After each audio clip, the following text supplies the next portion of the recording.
meet the Mets. Step right up and greet the Mets. Bring your kiddies, bring your Mets of New York, Tom, of New York, Tom.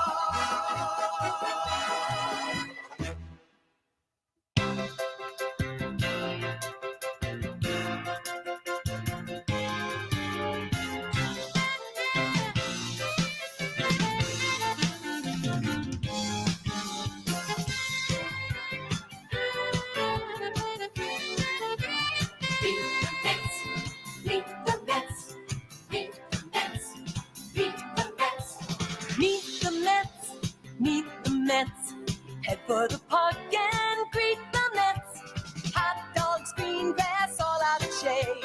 Guaranteed to have a heck of a day because those Mets are really rocking that ball, hitting those home runs over the wall. In Jersey, Brooklyn, Queens, uptown and down. Let's go Mets! That's the cheer all over New York town. Meet the Mets, meet the Mets, meet the Mets, meet the Mets, meet the Mets. Head for the park and greet the Mets. Hot dogs, green grass, all out of shade. Guaranteed to have a heck of a day because those Mets are really rocking the ball, hitting those home runs over the wall. New Jersey, Brooklyn, Queens, uptown and down. Let's go Mets! That's the cheer all over New York town. Meet the Mets, meet the Mets. Let's go Mets! Hi, everybody. This is the Baseball Hut, the amazing, spectacular, terrific, the great one, the people's champion, your host, the Hut, and welcome to the channel. I've got a lot of people in here to start this show, and obviously somebody wants to get thrown out of here pretty quickly, and I have a quick trigger finger. Goodbye, skadoosh. How could you not love that song? If you're a Met fan from the 80s, you love that song, and he's gone, so bye-bye.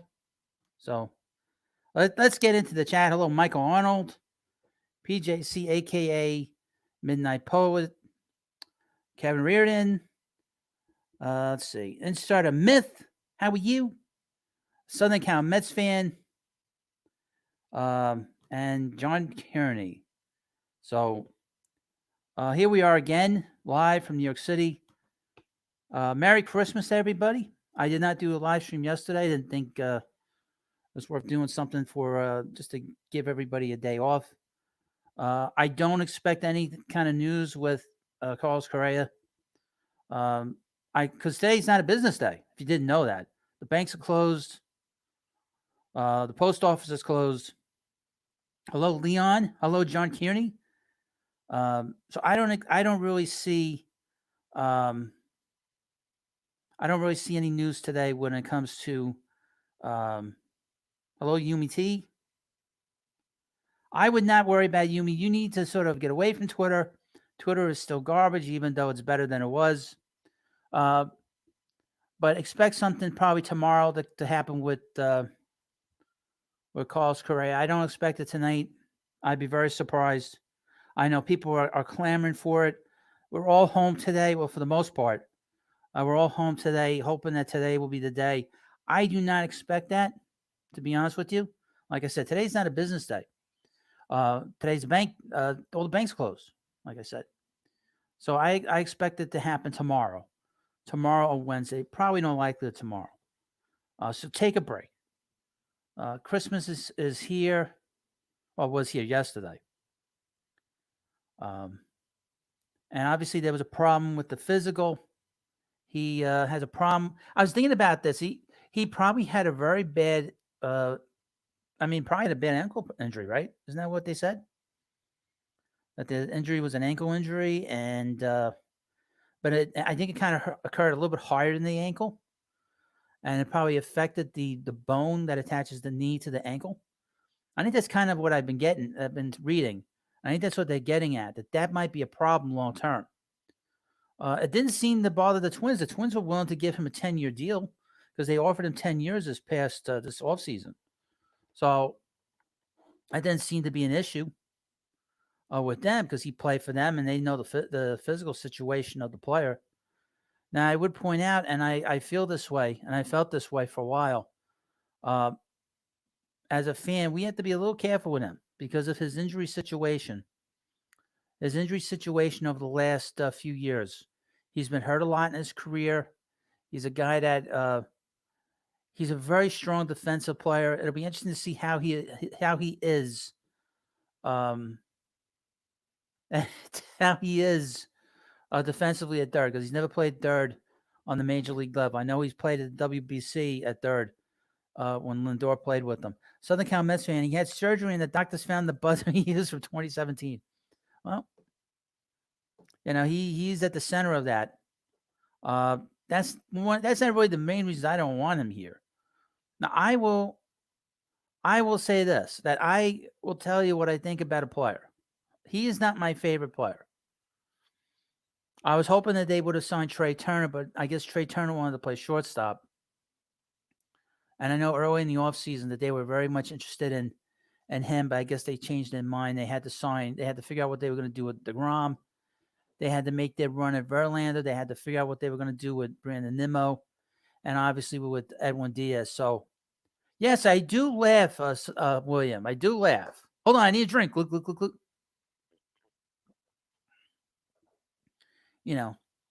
So, but the thing about Correa, obviously, he didn't have much of a market last offseason.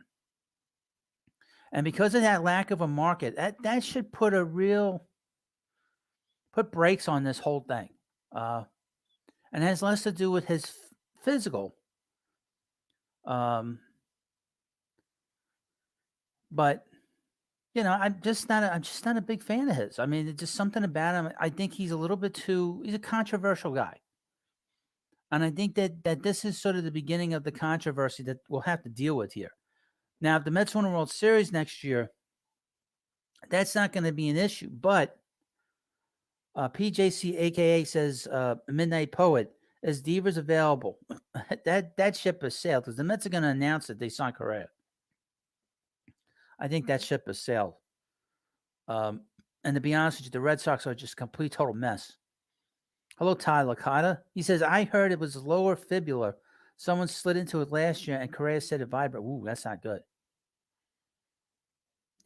I mean, he's 28 years old and he doesn't pass a physical. That should scare you. But like I said, he's a controversial guy. And that's why I'm not all that enamored with him being here. And I've been pretty good, I think, over the last 2 years in terms of evaluating these players. Just to sort of give you a rundown. I said that the Mets should not sign Trevor Bauer. Dave Collins says, do you think that the deal will happen? I think so. I said the Mets should not sign Trevor Bauer. As I said, he was an effing weirdo. And his past on the mound and in the clubhouse and not being able to get along with teammates and managers, I think that was proven right. And considering the kind of criminal behavior that he did 2 years ago now, how he did not go into any kind of incarceration with the law enforcement in Los Angeles is beyond me, as I read up a lot on that. And I'll tell you if I think a player is good. I'm very leery of having Correa here. I'll say that. I'm also the same person that was 2 weeks ahead of the curve. I said the Mets are going to sign Max Scherzer last year, and they didn't. And everybody, and I would say this too. If any YouTuber or anybody from, like, say, SNY are watching this show, and I know SNY watches this show because they're taking my content on here. I will find out because I will find out. I know that the SNY did that. I know a couple of my competitors have been doing that. I know one of them's been doing it for 2 years. Those days are better stop because I'm going to start hammering them now. Randy Fernandez, from Dave again. Is there any news about how deep the Mets are getting in on a deal with Correa? I have heard nothing. Okay, this is a bank day, meaning there's no banks open, and there's a lot of people that if you have like any kind of retail jobs, they have like half days today. I do not expect any news today, anything. And so far, I haven't heard anything with the Mets, other than that the Mets want to get the deal done, and they and the and Correa wants to get the deal done. So I mean, I don't expect anything really today. I have heard nothing with this. Okay, anyone that tells you that they've heard stuff, that they just they're telling you something that isn't true. But Nat Zay says I want to trade Turner, but I'm cool with Correa. Okay, I'd rather have nobody than not have Trey Turner. Trey Turner is a good player, and he's gonna be good for a long time too. I think he'll be good for a good portion of his contract with the Phillies. Even though he's a speed, it's interesting. They said that with Trey Turner that he was very similar. I said this on MLB Network that he's very similar to Paul Molitor, because Paul Molitor was kind of a guy that was a speed guy, top of the order guy, and he became like a number three hitter. And I think Trey Turner has a lot of those qualities, although he's a better defensive player than Paul Molitor was. Mets 21-28. Can I say that I'm still nervous about Correa? What are you nervous about? The Mets won 100 games last year.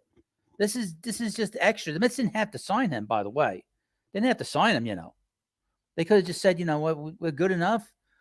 Get another outfielder in here, maybe an everyday outfielder. They didn't have to sign Correa. Mets they don't have to sign him. The owner wants him. Lindor wants him.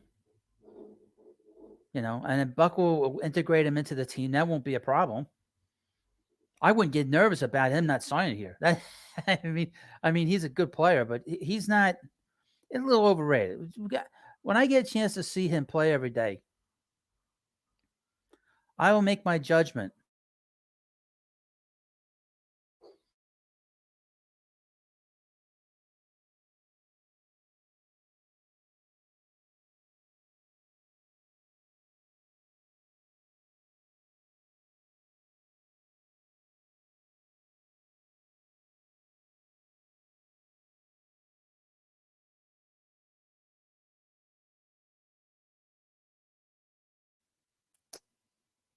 Sorry about that. um, so we'll get a better chance. I mean, I'll get a better idea of the kind of player that Correa is when I get a chance to see him every day. Southern Cal Mets fan says, Hud, you know who I wanted third? Manny Machado, especially with Buck. He is a good player. I mean, like Buck said, a couple during the season, he makes everything look really easy, and it makes it look like he doesn't care. I like him, to be honest with you myself, but that I don't think is going to happen. He is going to opt out. There's no doubt about that. He's another guy that's a Boris guy. He's definitely going to opt out of that contract. No doubt about it. No doubt about it. It's going to be a very interesting offseason next year. They're going to have like all-time players on there because Machado's a great player. He needs to win. He needs to go to someplace that's a winning situation. And obviously the great Ohtani is going to be there. Ariel Lopez, I don't think he's overrated. I've seen enough of him to know that he's a player that we need here and help us win a World Series. Now, Ariel, let me ask you something. I'll put this on here because I like to ask questions. I like to ask questions of people when they come in here. Did you see him play every day or just in postseason? Because I will say this, to give him credit, he does hit really good pitching in postseason. His numbers speak for themselves. And when you get the postseason, and that really was the problem with the Mets this past year, was the fact that they did not hit the postseason pitching. I mean, they didn't hit the Braves, and they didn't hit the Padres. And obviously, there's something going on with what's his face. In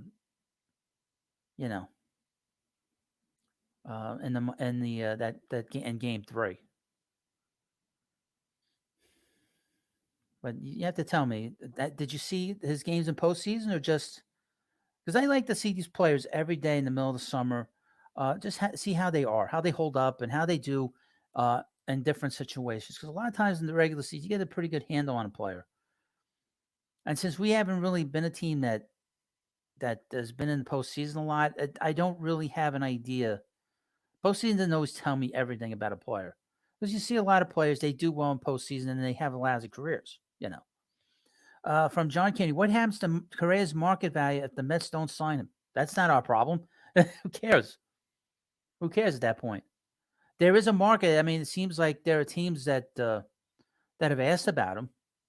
I mean, there's that article by John Heyman that or Joel Sharman, one of them, that the market is out there for him. The market is there.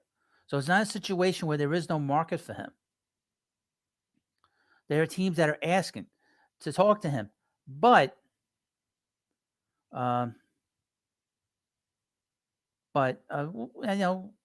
he's going to have teams on him. I mean, the teams that were maybe the Giants jump back in. Who knows? It seems like the Giants did not lose interest in him. They just wanted to rework the contract. They just were very slow, and Uncle Steve didn't want to wait. Uncle Steve didn't want to wait. By the way, Ariel Lopez, I've been following his career since he began. Not every single game, but a lot to know he's a winner. Okay. Oh, that's different. Knowing that he's a winner, that's different than telling me what kind of player he is every day. From Roberto, a member of the channel. We do have memberships here. You get like these special little badges. Do you believe that the Mets will sign Correa? I think they might, but they will restructure the contract perhaps to 7 or 9 years.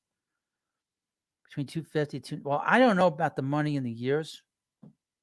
But I would say that they're going to have some kind of clause in there to protect them, some kind of liability clause, because you can't see the problem with this thing is that Steve Cohen had come out and said that they were going to sign him. That's why you always keep your mouth shut until the I's are dotted and the T's are crossed. That's the problem with this contract, is that they said they were going to sign him, and Cohen had said that he's that important that he was like the final. I wouldn't even say he's a final piece of the. I've been sort of thinking about this the last few hours.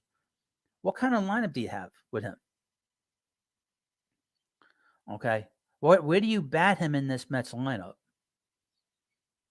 Because I've been sort of racking my brain trying to figure out exactly there, William. Exactly. Mets don't need Correa. Correa needs the Mets. I mean, he needs to be on a winning team. Okay, that's his issue. He needs to be on a winning team. The Giants are in a very strange situation out there because they do not have, even though they won 107 games last year, they're an older team. They're not nearly as talented as the Mets with their pitching staff. They don't nearly have as talented as a manager as the Mets do. They don't have the bullpen that the Mets do. I'm just looking at Correa's numbers a little bit because he really doesn't profile as a number 5 hitter, to be honest with you. And he doesn't really profile as a number 3 hitter. I don't think he's good enough. I didn't think I'd ever say this, but I think Lindor is a better player than him.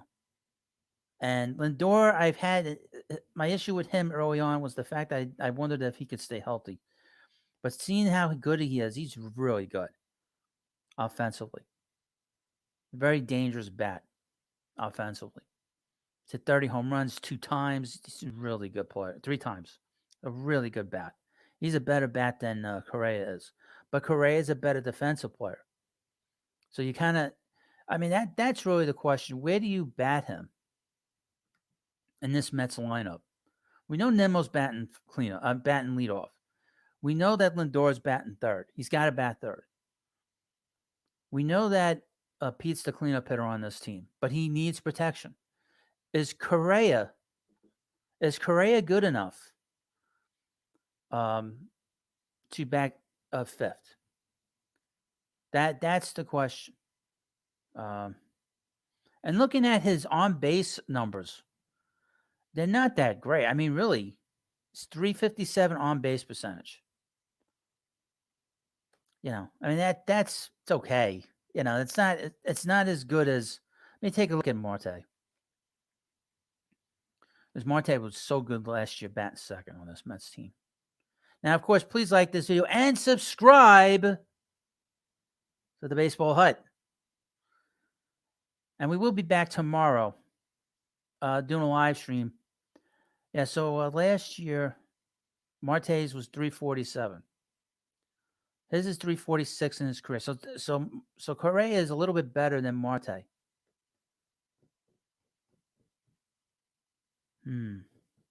Maybe what the Mets could do is probably bat Marte fifth. Because we kind of know about Marte that he is a bit of a creature of habit.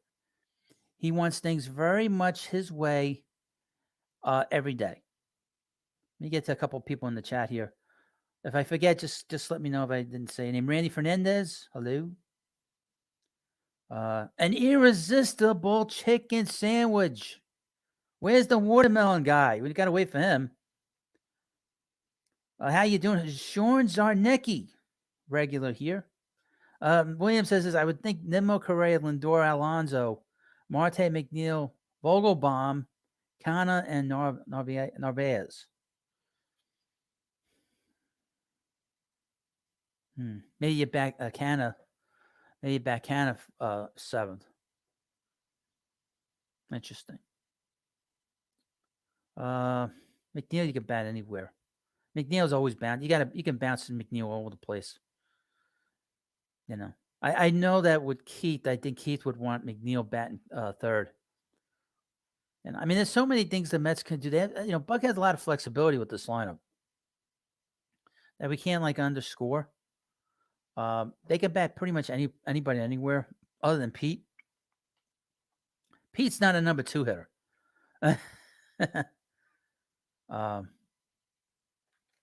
But I would not bat Pete second. I'd bat Pete cleanup, a little more traditional. Randy Fernandez, what's up, Hut? Padres, Phillies, Braves, and arguably the Dodgers lineups are better than the Mets. Their lineups are scary. Well, we'll see. The Met lineup was pretty good last year. They just didn't hit enough for power. I don't know if Correa gives them enough power. That's the issue. It is a good lineup, though. It's very deep now. I was kind of hoping, and this was my own sort of sickness as a fan, seeing as how I complained about him for the last 2 years. I would have liked to have seen the Mets sign Michael Conforto. What was he thinking? Can somebody explain that to me? Why did he sign with the Giants? But I'm trying to figure out, why did Conforto sign with the Giants? The guy's trying to reclaim his career, and he signs with a team that has a big ballpark. Makes no sense. We got a couple of new people. Don. At the baseball, hey, I feel like I'll have a hard time rooting for Correa because he's such a jerk. But I would still take Correa over Machado because he's the worst. Nah, you know what? I like Machado over Correa, to be honest with you. CAA Mafia, they're saying the league is in between this deal. They won't let Steve Cohen give Correa fully guaranteed. Why? That's none of their business. That's none of their business. The league would push for them to give a first of all, it's none of the league's business what the Mets do. And they would push for a deal because of the fact that Steve said that they were going to sign him. They would be on his chance. They would be on his case if he didn't do that. Todd Licata, $18 million with an opt-out seems good. Well, maybe seemed good to you. Are you talking about the Conforto? That's not a good deal for Michael. I wouldn't have done that. Why didn't he go to a team that has like a small ballpark, like the Reds? He'd spend like 3 months with the Reds or get traded. That didn't make any sense. I don't know why he signed there. Crazy. Or went to the Cubs. Why did the Giants? Because they get he's gonna hit a lot of triples there. Home runs balls that would be home runs with the Mets. He would have been. They're gonna be triples now. You couldn't have screwed up a free agency more than Mike Conforto. Am I right?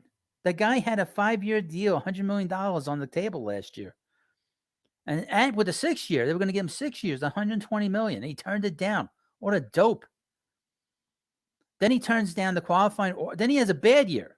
Then he has his bad year with the Mets on 21. And then he has a bad year. And then they give him a qualifying offer. And again. and again. Don. Baseball HUD. Do you think Correa is a jerk deep down? What am I, a psychiatrist? I don't know. I'm not a psychiatrist. Deep down, I don't know. CAA Mafia. No, the league wants this to stop.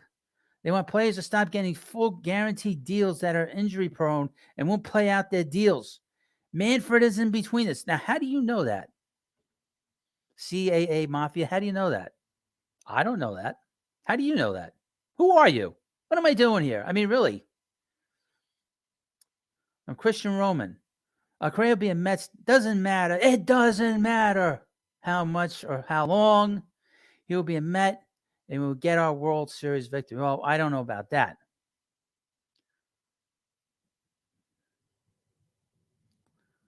CA Mafia says we will get a better deal that protects us more than the play. I mean, that's what's going to happen.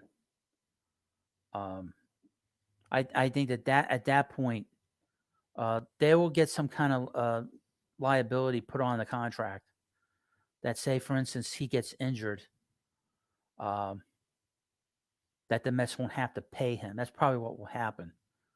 JD Martinez had a liability against his back, I guess his back or his leg, against his leg with the Red Sox. And they didn't have to worry about picking that up because he played great for the Red Sox. Hello, Stony814. How you doing there, Stony? What's going on? Don says this, a little off topic question. Well, who would you rather have catch, Narvaez or Nito? I feel like Nito really started to come around last season. I would give him a shot. First of all, they're just keeping the seat warm. Both of them are.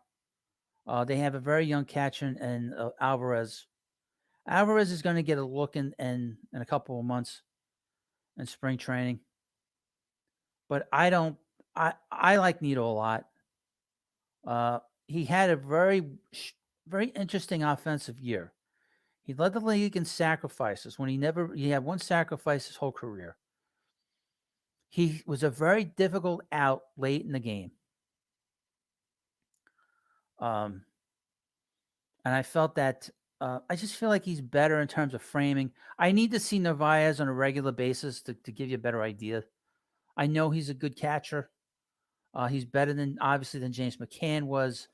James McCann was a disaster all the way down the line. I mean, he was a bad signing. He couldn't hit. And he was just a terrible, and the hut means a terrible, terrible catcher. The guy couldn't catch a ball. Just think about that. Okay, he couldn't catch a ball thrown at him. He's supposed to catch baseballs from the pitcher. Okay, and he can't catch it. Bounced off his glove. And the Mets ERA was like higher with him behind the plate than it was with Nito. I saw enough of him in 21. I was like, the Mets got to get rid of this guy. He is that bad. You know. So, I mean, I had a major problem with that. I tried to justify at the time. I was like, but this is a new day. They should have signed Realmuto. He took forever to sign. Part of it is they waited too long. I don't know what they screwed up the whole thing with Realmuto. You know, I think a lot of it had to do with that. I don't know. I really can't explain that one. Hello, Aaron Gandia. I would trade Vogelbach and put Escobar. I have no problem with that. But Eduardo Escobar is a good player. He's a good defensive player. Even though he didn't hit until September, he did play very, very well defensively.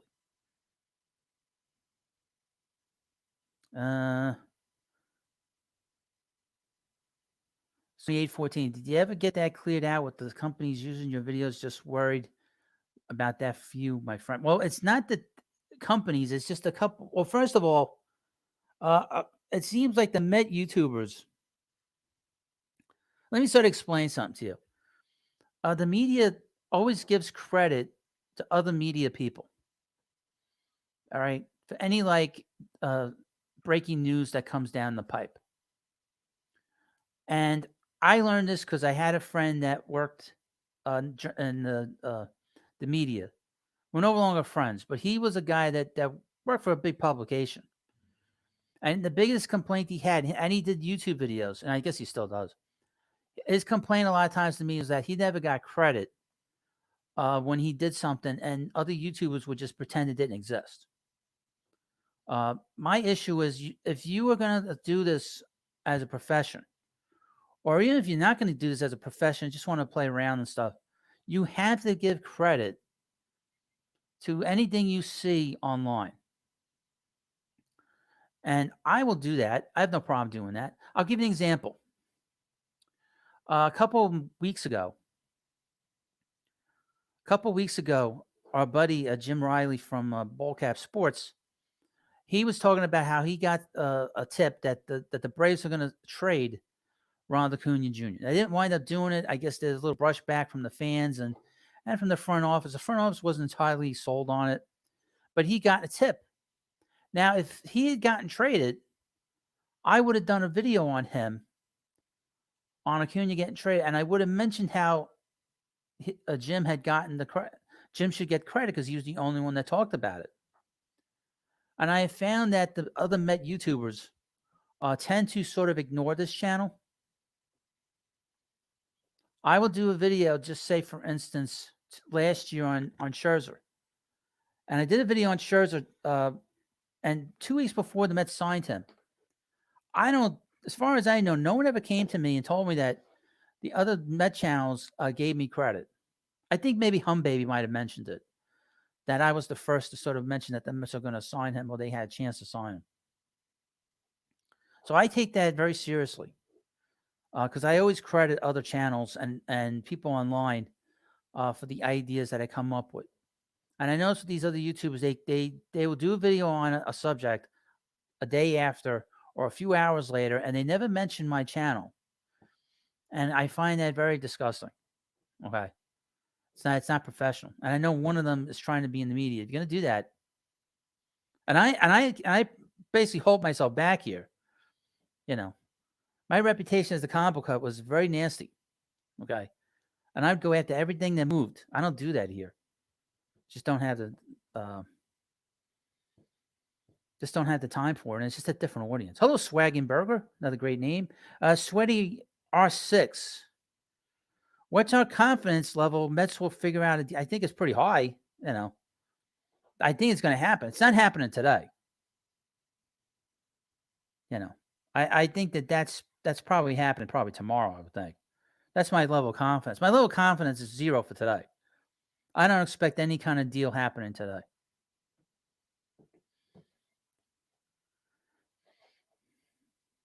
Aaron Gagne says, if you watched Correa play, defense, he was amazing. He's a very good shortstop. Well, Sony 814, sorry for that. Hope gets straightened out for you. Well, if you watch this channel and you watch the other channels the way you do, I would hope that you correct them. I know that one of the YouTubers, because I do subscribe to him, he did give credit to Joel, I think John Heyman today about this deal with the Mets and Correa. That's a start. But I have ears and eyes everywhere. People tell me stuff, and I don't watch a lot of videos, but I do have them on the feed. But I always keep my eyes on my competitors, always. So I have an idea of what they're doing at all times. And that's why I said it's just a pattern of behavior, especially with the younger one. He tends to sort of ignore me. He's a little frightened of me, to be honest with you. Hey, whatever. Thor says, going for a spam and mayo sandwich. Be right back in a root beer. That's kind of gross. That's gross, Thor. That is not the kind of behavior from a Thunder God. That's for damn sure. And it's not up to me to straighten it out, by the way. It's up to them to do the right thing and give me credit. Because I'm always 2 weeks ahead of the curve when it comes to a lot of stuff. You guys can figure out who it is. Okay, I'm not saying anything. I only really have 2 competitors. in my view. One was invited on the channel. That's that Mets Talk with Rob. I don't care if anybody gets annoyed with him. So I don't care about him. I invited him on. He did. I find that unprofessional that he didn't write back to me. It's very unprofessional. It's very childish. I think he might be a bit of a comic book fan. I know he did a thing. He takes my stuff all the time, and I've been. People have been telling me. So no, I'm not. Far from it. CAA Mafia says, listen to David Sampson podcast. He's a former GM and gives informative information on why the deal is taking long and how the league. Okay, whatever. Okay, if he has information, he should tell us who. He should say in his podcast what the information is. If the league doesn't want it to go through, then I'm not going to cry over it. S.O. Rock says, the truth is most YouTubers don't care about anyone but themselves, most, not all. Now, I would mention that the other YouTubers, the guys that aren't the Mets YouTubers, those guys are cool. I never have any problems with them. I've had problems with these Mets YouTubers from the beginning. We had one here 2 years ago that was causing all kinds of trouble with me and that kid Wardy. Okay? And he was manipulating the other Med YouTubers, and basically, he ripped apart the what we were trying to build, got all spastic on me, and then he left so he could do his stupid wrestling videos. Hold on, I need a drink.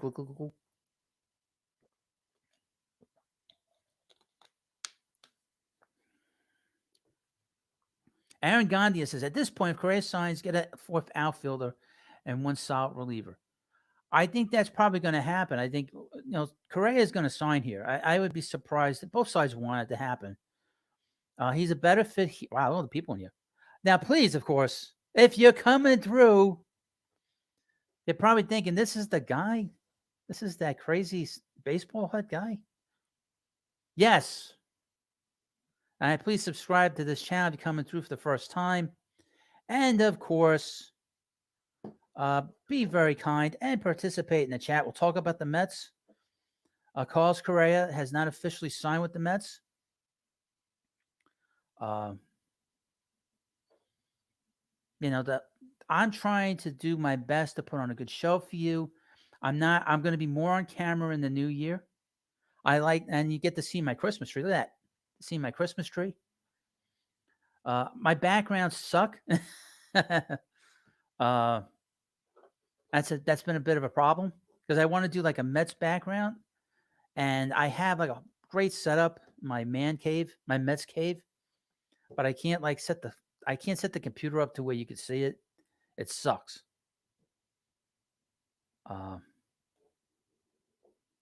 S.O. Rock is the guy that trashed his house when Barrow signed with the Dodgers still around. Don't know his name, but it was the funniest video I've ever seen. No, he's gone. He's the one doing all the wrestling videos. Cares now about wrestling. Let me go through the chat a little bit. CAA Mafia, would a Liam Hendricks trade package, what would it look like? I don't expect him getting moved because, first of all, I was going to the record of the White Sox because there's all this talk about it, and it's kind of behind the curve a little bit. But the White Sox were 81-81 last year. They were 81-81 last year. They have a new manager.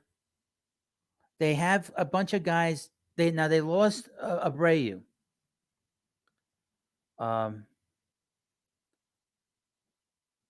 But they're a team that doesn't look like they're going to break that team up. They signed Benintendi. I get the sense they still want to win there. Lucas Giolito is on his walk year.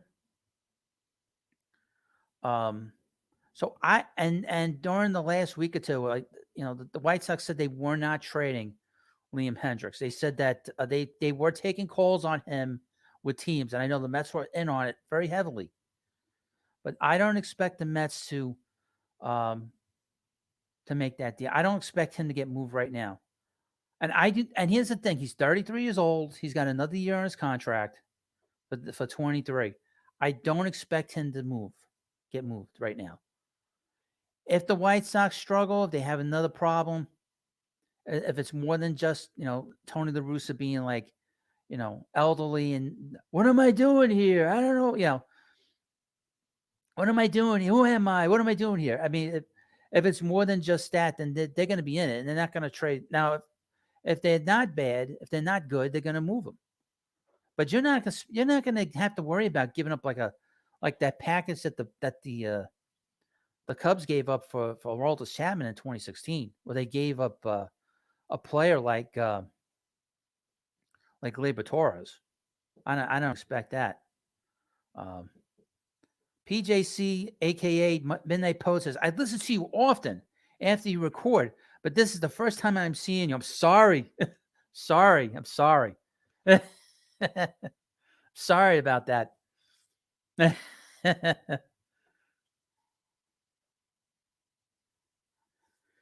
Thor says, I hope we don't go for Ohtani. We won't need him. Let it be. Well, that may be the case, but you still have to entertain. I don't expect him. Here's another one. I don't expect him getting traded.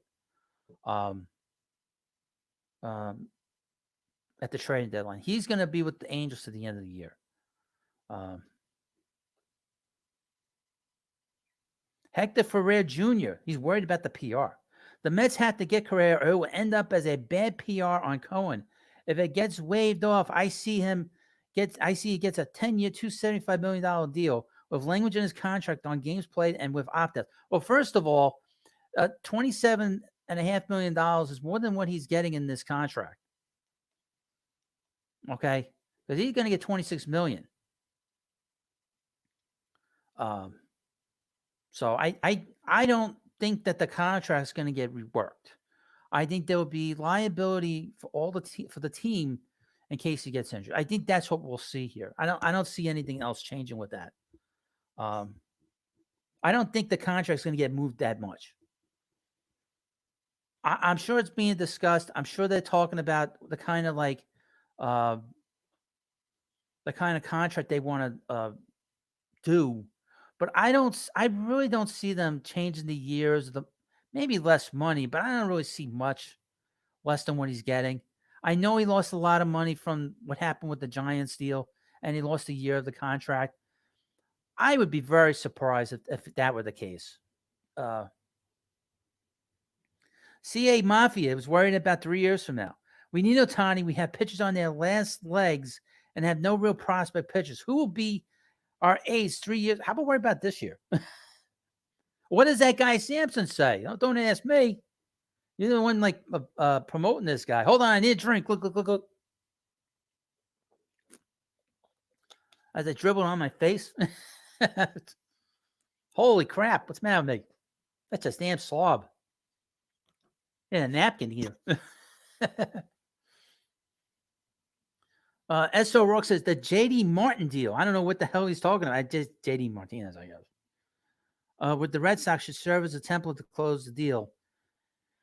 Main factors, Boris was the agent. The situation is similar to old injury. I honestly near 100% confidence we get the deal done. Well, I think that's going to happen. I don't think that the deal's not going to get done.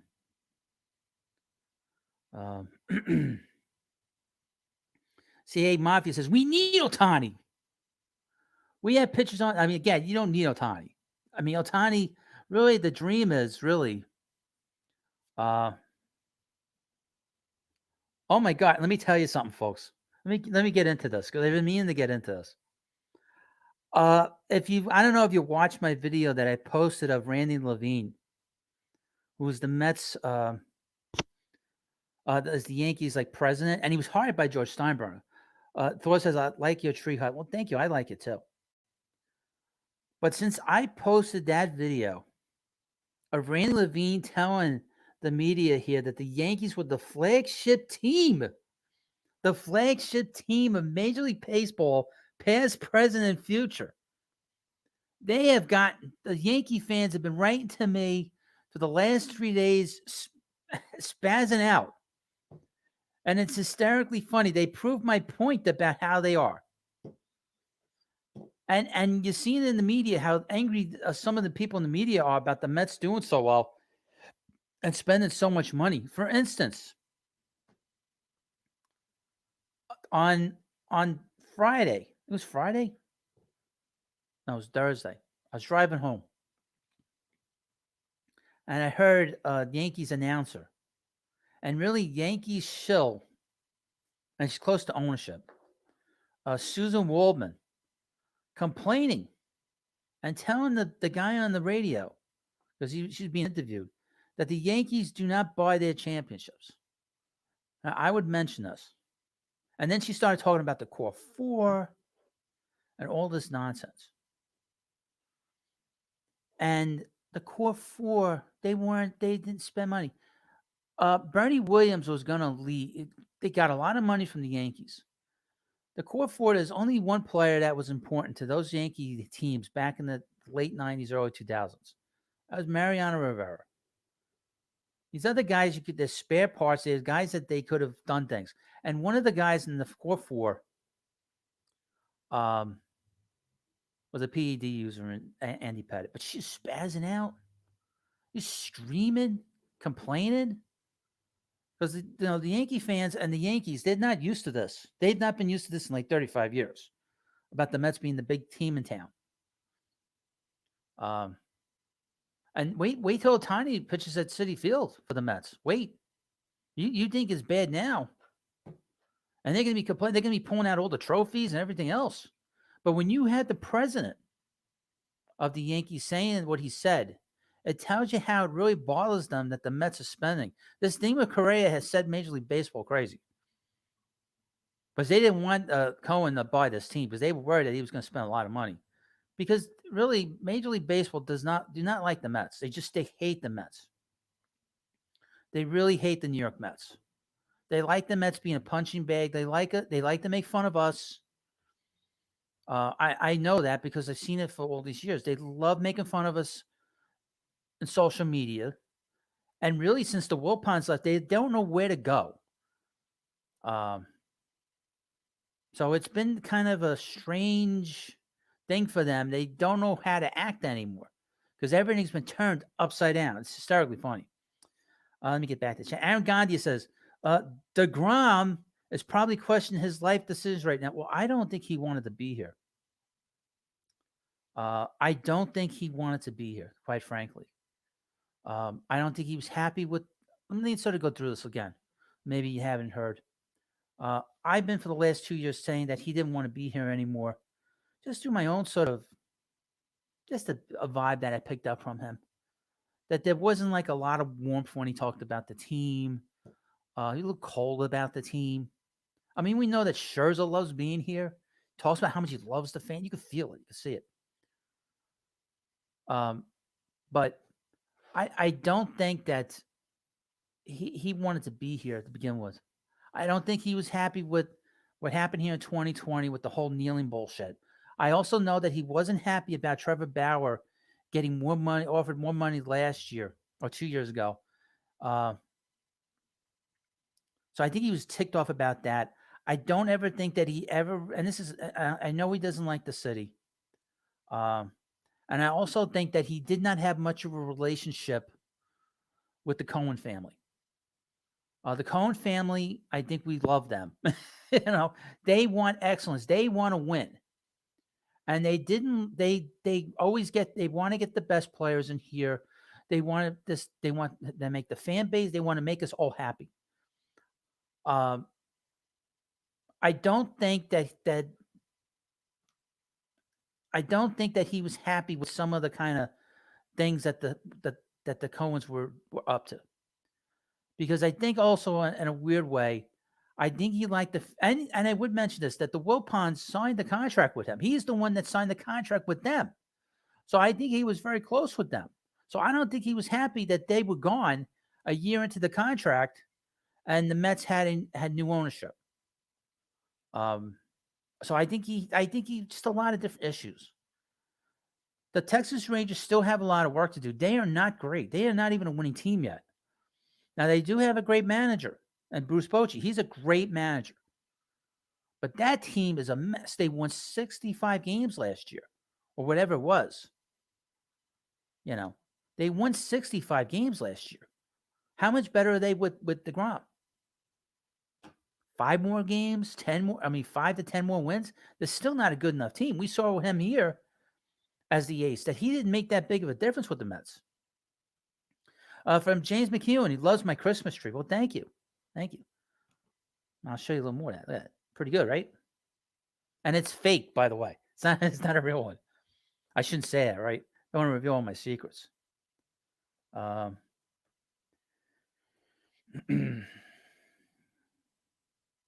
got new people in here. Hello, Joe Anthony.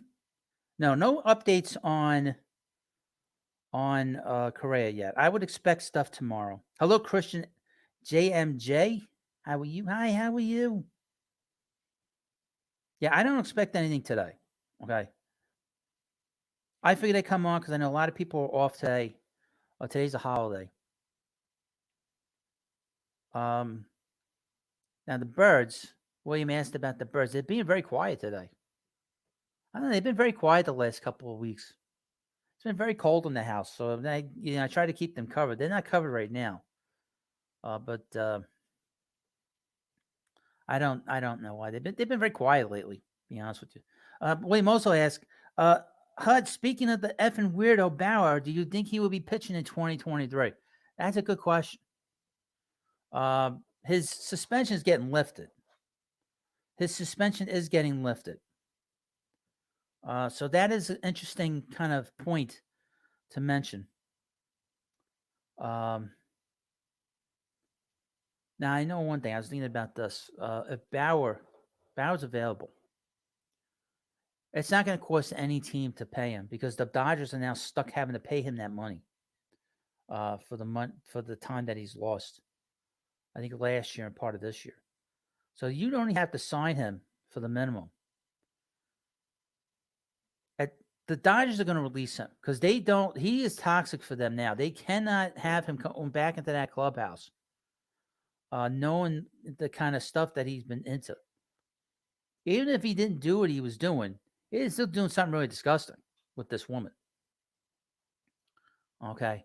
And he does not get along with his managers. He does not get along with his teammates. And I was thinking, oh my God, can you imagine him here? Imagine, you know what? We're going to sign Trevor Bauer here. Billy Epler, we want excellence here. We want to sign Trevor Bauer. How would he get along with Max Scherzer? You talk about oil and water. It would be about as bad as you could possibly get. That would not be a good situation. So I don't know where Bauer is going to go. He might not get signed anywhere. And if he doesn't get signed anywhere, he can sue Major League Baseball saying that they ruined his reputation.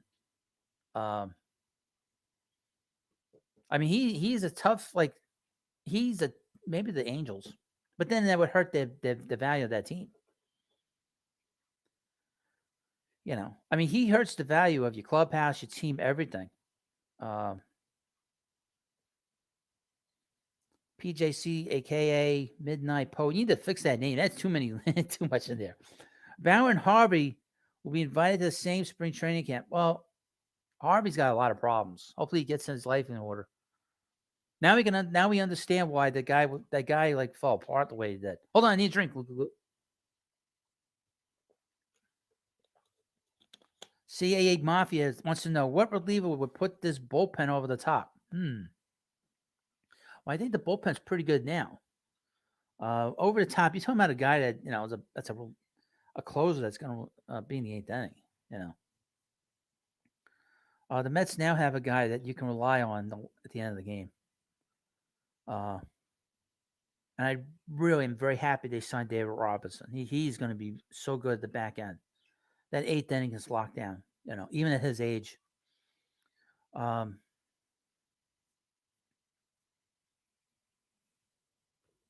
me see here. But Andrew Chafin, we've been talking about Andrew Chafin for so long. I don't think he's going to be a Met. I just don't see it now. Christian JMJ, Texas Rangers need pitching. How about Bauer? That is not the worst idea. That is not the worst idea, by the way. Uh, Eric Breen out from the crypt. He's let out of the insane asylum.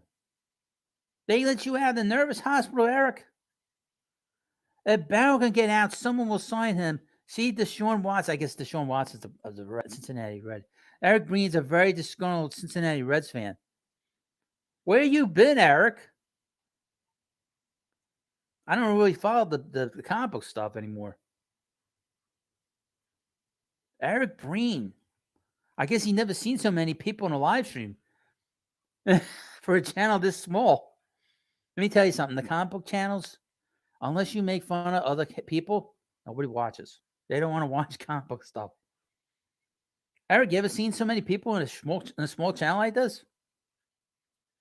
They ever let you? They let you use that community internet still? From Joe Anthony. All right, let me get into this. Oh, what? Oh my God. Eric Breen says Watson's the quarterback with 29 allegations at a $230 million contract. My God. Joe Anthony asks, if there's no news about Correa, could that be a good thing? Well, here's the thing. Like I said earlier, and I've said a few times, today's a holiday. It's a business holiday. The bank's closed. The banks are closed. The post office is closed. Most businesses have basically skeleton crew. I don't think there's anybody that's been working in Citi Field all day, other than maybe absolute, essential people, like people that run the ballpark and stuff, that clean the ballpark and manage it. And if they are working, they're not working all day. So I don't expect anything today. I expect it tomorrow, in all likelihood. Lendog73, owner of the White Sox, doesn't like Cohen. It would never trade Hendricks to help us. Well, who knows? It seems like they were pretty deep in talks when the White Sox decided not to trade him. So who knows? Southern Cal Mets fan, this is the best effing Mets channel on YouTube. It is. It absolutely is. Because I'll talk to you. And you don't have to send me a super chat for me to acknowledge you. That's for damn sure. Eric Breen says, this is a good crowd. Proud of you, kid. Well, thank you. Thank you, old timer.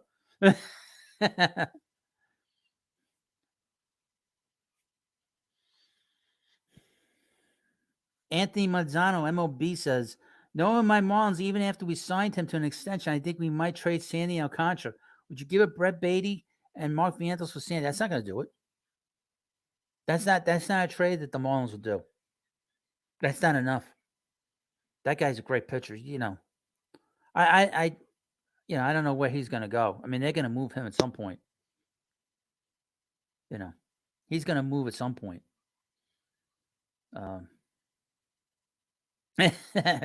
Southern Cal Mets fan says the Bank of Cohen is closed. That's right. Today. Yeah. CAA Mafia says Sandy is new to Grumwell. I mean, who cares? Cohen is now the owner. Okay. If a trade helps your team, what does it matter if you don't like the owner? That's stupid. That's not how you run a business. I wouldn't worry about that. Charles Hudier, who do we sign as the fourth outfielder? That's a good question. Because I was kind of hoping in a sick way that the Mets would sign, bring back Michael Conforto, but that's not happening. So I've been hearing kind of AJ Pollock, but they're kind of a little right-handed in that outfield now. So that is something. I don't know where they're going to go. Let me just look at my list. There's not a lot of players left on this list. Well, it's really nobody off the top of this group. Anthony Manzano says, who are your top prospects? We need a catcher, a center fielder, and a shortstop. And third. It was funny you should mention that. Mets have all that. Mets top prospect is Francisco Alvarez. I've not ever heard of him. He's the number one prospect in baseball, catcher. He's got power compared to Mike Piazza, and he needs to refine his offense, his defense. The Mets do have an interesting outfielder called Alex Ramirez. I think he was in Port St. Lucie last year. I think I could be wrong. The Mets' top shortstop in the system right now is Ronnie Mauricio, who just won the Dominican Winter League MVP, and he's had a great offseason. And at third base, the Mets actually have two guys that are very good.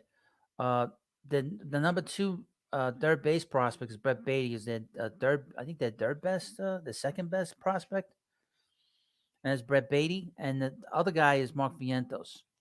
Mark Vientos' powers compared to that to Pete Alonso, and Beatty's still developing. I don't think he's ready yet. Um, so I don't know how far along he is. Anthony asks, we need a power hitting shortstop. Is Mauricio a great power hitter at shortstop? He actually is. He's a switch hitter. He's a guy that pretty much might not be a shortstop much longer. He's 6'4". He's a big kid. So I don't know where his future is as an infielder. He might be a third baseman in the long term. And obviously, if they sign Correa, that third base and shortstop are basically going to be closed to some of these guys. Wow, people coming in here. So again, of course, before I forget, please like this video. Please like the live stream, and of course, subscribe. I do have sort of you got to be here for 5 minutes to write to me in the chat. And like I said, you don't have to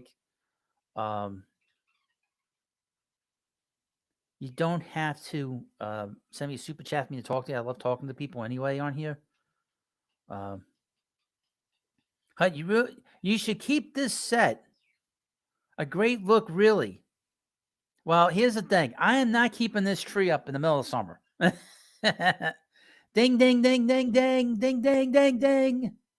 We have a super chat. Thank you, William. That's absolutely right. The hell's texting me? Who the hell is that?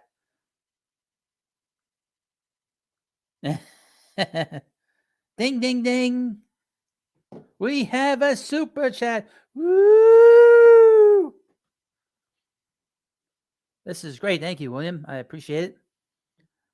What's going on here? What the hell is this? CA Mafia. I'm sorry, Anthony. Is he athletic enough to where we don't have to worry about him moving to third base? Is he like a Carlos or Frankie Lindor, or he doesn't have to move the third down the road until late? No. He is not as athletic. He's not really a speed guy. He's a power guy. He's had potential as a power hitter for the last 3-4 years. And it seems like his power is now beginning to bubble to the surface. So it seems like he is taking a big step in his career. Because he did not have a good minor league year. He did not have a very good minor league year with the Mets, to be honest with you. The Mets were very concerned about his development. This is Ronnie Mauricio. They were very, very concerned about his development this past year. He seemed lethargic. They weren't too happy with certain things about his game. But obviously, he's had a big offseason in the Dominican. So that's good to see. CA Mafia. You think we are going to re-sign both Pete and McNeil? We'll see. I think they'll sign Pete. McNeil is sort of, who knows? Hello, Sledge 420. Yes, Happy New Year. Merry Christmas. From Anthony. As a Mets fan, I'm wondering from a Marlins fan's perspective, which team do you guys hate more? The Red Sox or the Yankees? The Yankees. Mets beat the Red Sox. You know. Hold on, I need a drink. No, that's the Yankees. That's not even close. You know. And a lot of it has to do with their fans. Their fans are a bunch of pain in the asses. Very arrogant. They think because the team wins a lot, that means they're winners too. Lendog 73. The Grom sent a letter to the Post thanking Mets fans. Who cares? Who gives a shit? I couldn't care less. I mean, I thought that was just. It tells you he's not on social media because if he was on social media, he would have posted something on there. To be honest with you, you know, I'm not gonna. I don't miss him. Be honest with you.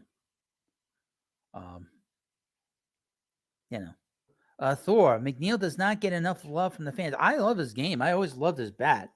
I was very disappointed in the way he played in 21. I mean, he played so poorly in 21.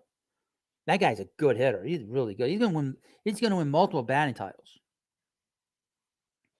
I mean, this past year, he won his first batting title.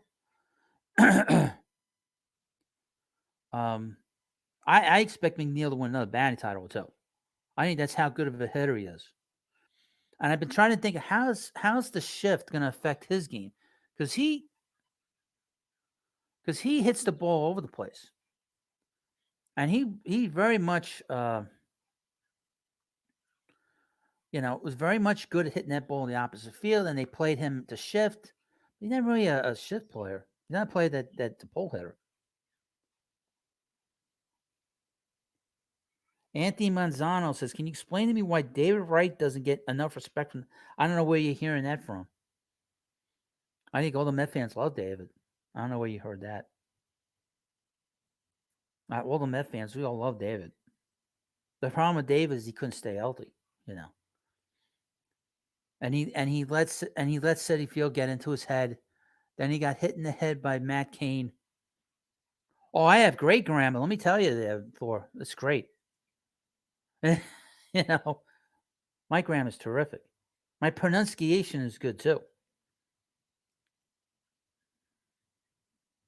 Oh, really? Met fans where you live don't like him, don't respect him. Why? He's the greatest third baseman in Mets history. And you know, number two is Howard Johnson. And Howard Johnson was his mentor in the minor leagues and the majors. David doesn't get. I mean, if that's the case, just tell him David won Silver Sluggers. He's a 30-30 man, believe it or not. He said, he's got the most hits in Mets history, the most RBIs, most at bats, second most games played.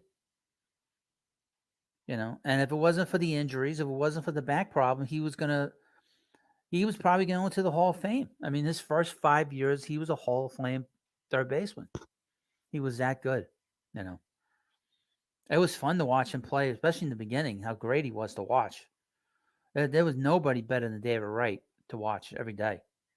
It was a real pleasure watching him every day, And he did hit well in the clutch. He was a real good clutch hitter. I mean, when the Mets were basically falling apart in 2007, he had a great September. So McBlam Racing says, "Hey, McNeil will do fine. He may not get another batting title, but he's amazing at, as Keith Dennis says, hitting it where they ain't. The lack of shifts shouldn't hurt him at all." We'll say.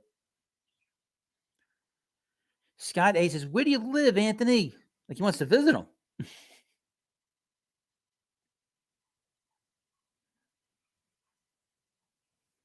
Lendog 73. He was so good, we let a Hall of Famer go to the Dodgers to play third base. Now, who is that Hall of Famer? I don't know who that Hall of Famer is that plays third base at the Dodgers. You saying Justin Turner's a Hall of Famer? Far from it. If he's a Hall of Famer, then in all likelihood, Marlon Byrd was it was a doctor. That's crazy about David. No, David Wright never had a bad year. Once the injury set in, then even when he had these injuries, I'm sorry, Justin Turner he's not a Hall of Famer. Where are you getting this? Where are you getting that idea? Justin Turner was not a Hall of Fame player.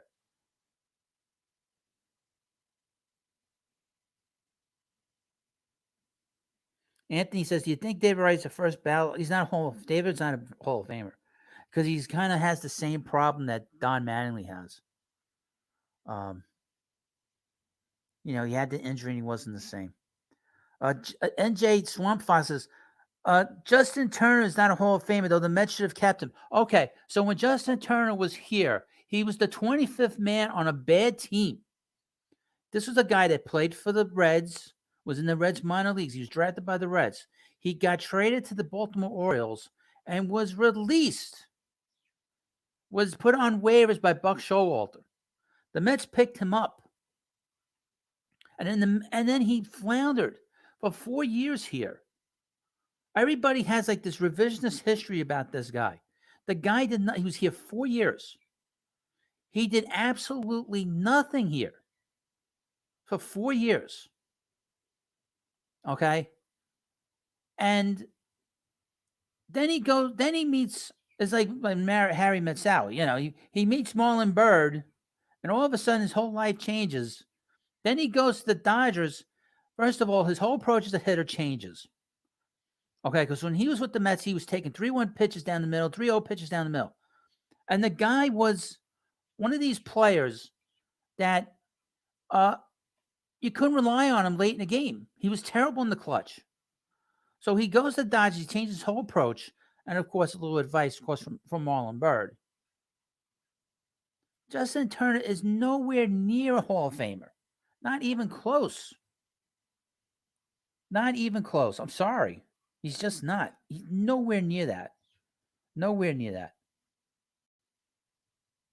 And you're barking up the wrong tree when it comes to this channel because I have very little. I don't like him. I'm not a big fan of his because of how he played with the Mets. Okay, his wins above replacement isn't that high. And this is a guy, let's say, he never drove in 100 runs. He drove in 91 one time. He hit 304 times. These numbers are not great. Okay. His OPS plus over the course of his career is 126. I mean, he's 26% better than most major leaguers. I'm sorry. He never led the league in anything, any number. He didn't win a Gold Glove. He's never won a Gold Glove. Okay. He's only been to the All-Star game 2 times. He's not Nolan Arenado. Okay. He only played 150 games 2 times, and that was with the Dodgers. So he's obviously he continued to stay injured with the Dodgers. I am not a big fan of his, and he's nowhere. And the hut means nowhere near a Hall of Fame. Sorry, I respectfully disagree. I respectfully disagree. Never came close in MVP votes. He's not even close. Now, I would mention this. There was a vote that they're starting to tally the votes for the Hall of Fame.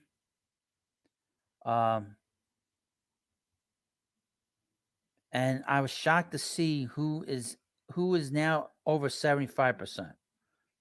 One player I'm not surprised because he was a Hall of Famer. They ballot 48 ballots have been revealed. It's 12% of the vote.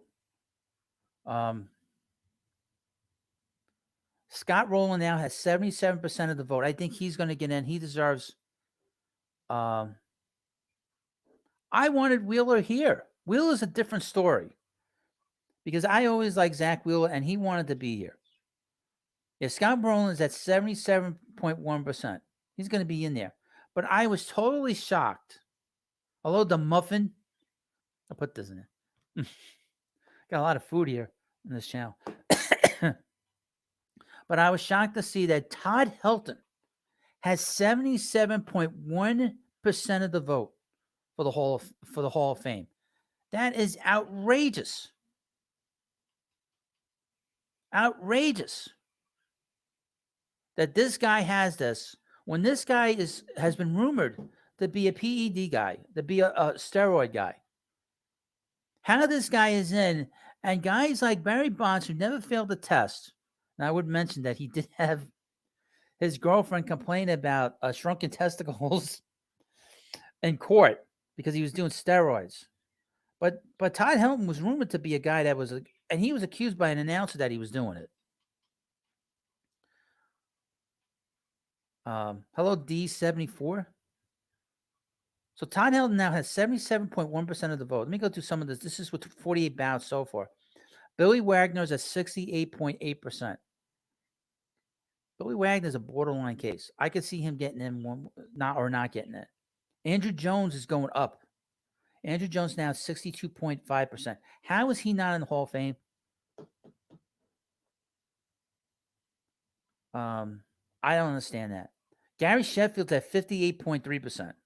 A-Rod has 54.2%. Alex Ramirez, not Alex, Manny Ramirez, 52.1%.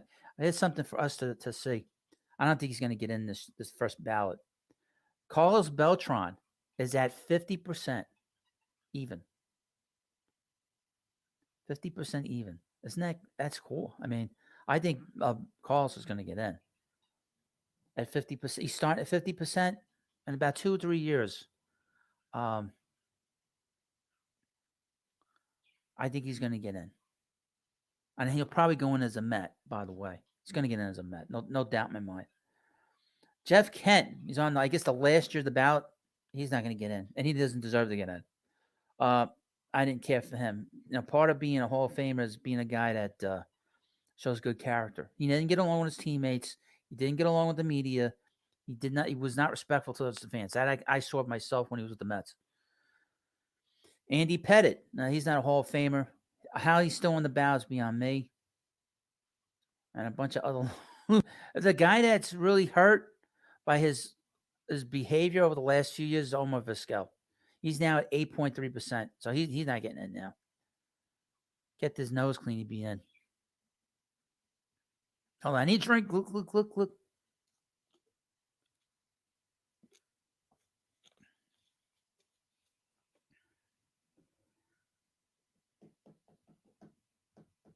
Yeah, I mean, Zach Wheeler, the Wilpons screwed that up with Zach Wheeler because Zach did not want to leave the Mets.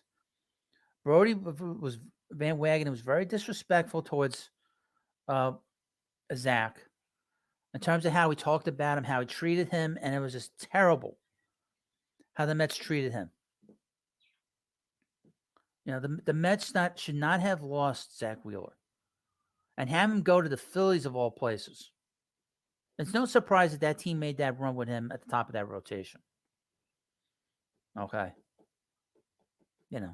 I had a major problem when they let him walk. Because I liked him a lot. So it was very disappointing when the Mets let him walk. Anthony says, I think that's the issue with guys like Albert Bell and Gary Sheffield. They don't like the media, and the media gets them into the Hall of Fame, but they will probably be voted.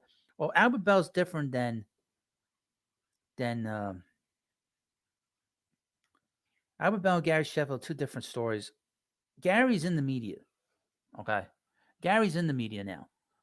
I always like Gary, But the reason that Albert Bell's not getting it because he's got a nasty attitude. He had a nasty attitude about when he played. Hunter Borenstein.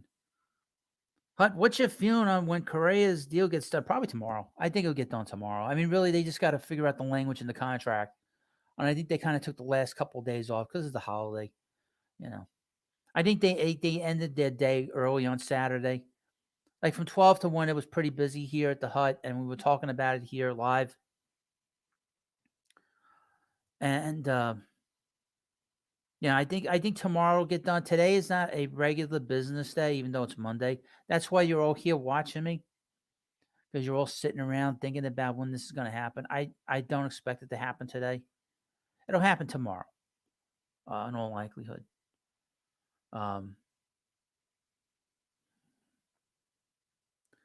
Anthony, I know you said this about Fred McGriff. As a baseball fan in general, what were your thoughts on the chance that Fred McGriff finally got into the Hall of Fame? For me, it's a travesty that it took this long for him to get in. See, the problem with Fred is that Fred did not hit 500 home runs. Okay, it's a stupid thing. Okay, anybody that saw him saw how consistent he was with his power from the minute he walked on the field to the minute he retired. And to me, he was a guy that was on good teams. He was on a World Series team. He was on those Blue Jays teams before they won World Series. He was in a major trade that people still talk about. He was a guy that was, he was there. Um, I had no problem with him getting in, but some of the names on the ballot, he kind of shined more because of the fact you had guys like Albert Bell on it, who was a bad guy. I mean, he's probably a Hall of Famer. If anybody was a Hall of Famer that was never connected to any kind of steroids, was Albert Bell, and he didn't get in. He didn't even get close to any kind of votes. And then it was such a weird a mix of players. You had these scoundrels on there, like Barry Bonds and Roger Clemens. Then you had a guy like Kurt Schoen, who's politically blackballed out of the Hall of Fame. You have, we'll get to Delgado. I mentioned Delgado. Then you have guys like Dale Murphy, who, going through his numbers, he was great for about 6 or 7 years, but it's just not enough. McGriff was consistent throughout his whole career in terms of the numbers and the home runs and stuff, and the RBIs, and how important he was to the Braves teams down in Atlanta. But he was just really a real threat every time he came up to the plate. Tyler Cobb says, was McGriff better than Delgado? Well, that's a different story. Delgado, I'll tell you about Delgado because I saw him. I saw him at the end of his career. Obviously, he's the Mets fans. We saw him at the end of his career. This guy could rake. And why he's not on the ballot makes no sense to me. I think part of it is he didn't lead the league in anything. I just don't understand why he doesn't have more support. I don't know if it's because of his personality in the clubhouse. I don't know if it was his relationship with the media, but I don't understand why he did not get more votes. The guy had over 400 home runs. This guy he was a great hitter for a long time. And he was a high average guy. He was a clutch guy. We saw that in the postseason. The 1 year the Mets got in postseason. That guy is a Hall of Famer in my book. From Anthony, I think the reason why it's going to take Delgado a long time to get in the Hall of Fame or not even get in is because he had a surly attitude towards the media. Right. That's the problem with him. His attitude, he was such a great hitter. My God, was he so good. I mean, he was really the difference between the Mets. And he was on deck behind Beltran in that ninth inning. He would have got a hit in that spot. No doubt in my mind. He would have hit Adam Wainwright. The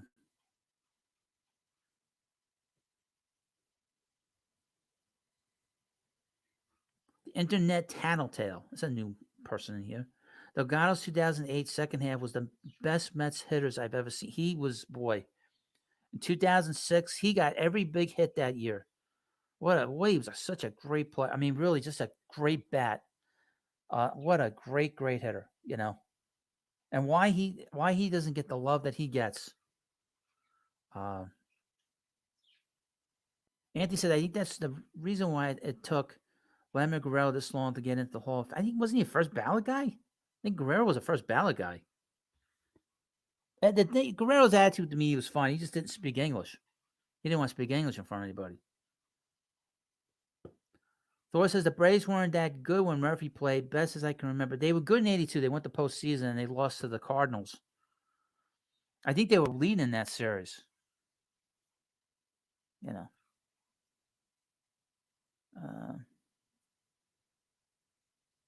Well, the two reasons the 2008 season turned around is that he started hitting and Santana started pitching really great. Santana gets forgotten about how great he was in 2008, especially late in the season. The Mets didn't lose because of him. Mets lost because their bullpen was terrible and a good number of the guys didn't hit. Anthony says, I think Murphy and Manley get into the Hall of Fame because of analytics, because of their actual stats in terms of runs better than home runs and runs. I don't think there's the thing about Mattingly. Mattingly did not do long enough. He just didn't do long enough. He did it 6 years. And if Mattingly gets in and his WAR is less than Keith Hernandez, Keith should get in. Keith has a higher WAR than Gil Hodges, Orlando Cepeda, Tony Perez, and he's not in the Hall of Fame. Hello, Ron Duffney. How are you?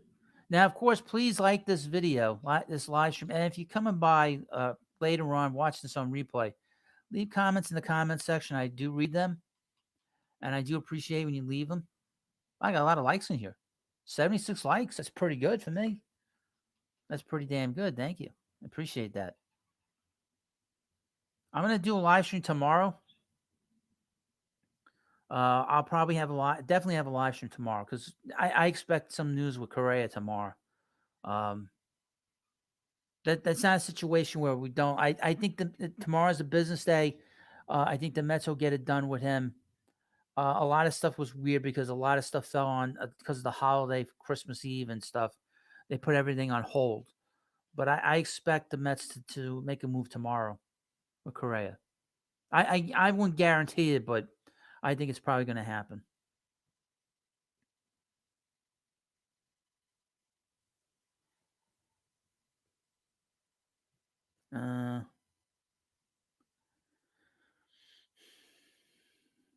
Yes, please subscribe. Thank you, William. Please subscribe to the channel. Coming through. I do talk to you. I'm not afraid to talk to the chat. I love talking to the chat. Even when the ones come in here to start trouble, I love going back and forth. I am not the cuddly one when it comes to being a YouTuber. I do go back and forth, and I don't care what I say. This is real freedom of speech right here. So I do have no problem.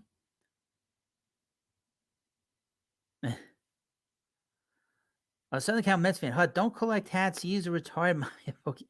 Well, I bought another hat. I have another hat inside. I bought a New York Giants hat because I got the other channel. I got the football hut, and I'm doing little bits and pieces of stuff on there, but that's not really going to start really going crazy until probably April, I think, March or April, because we'll have the draft, and I'm still learning about how to do videos for the football. I really can't get a handle on it yet, so it's going to take me a little bit of time.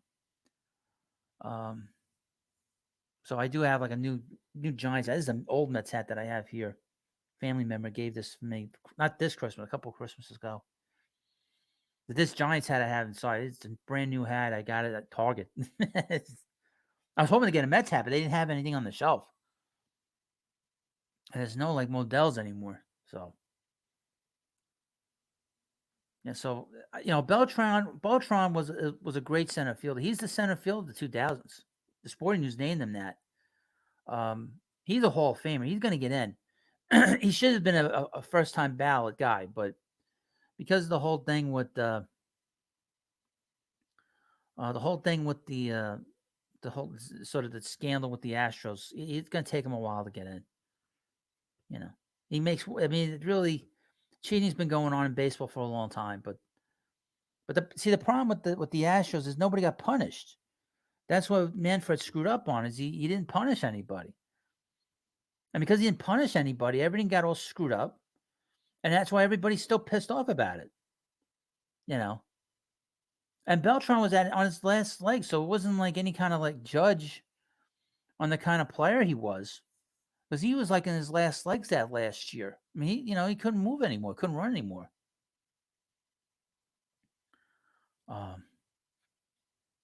This is not a I don't know what kind of hat. This is just a regular Mets hat.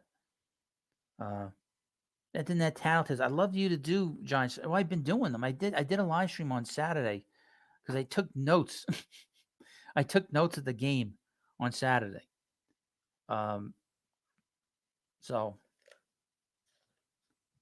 I'm sort of like learning how to do that. Now I'll put I guess I'll put the link into the chat for my football channel. Yeah, it's a fitted hat. It's not. It's my hat's fitted. I can adjust it in the back. All right, let me put in the chat the football hut. Okay, let me see. Yeah, the comments are coming in fast and furious here. Let me see. Let me just go through this.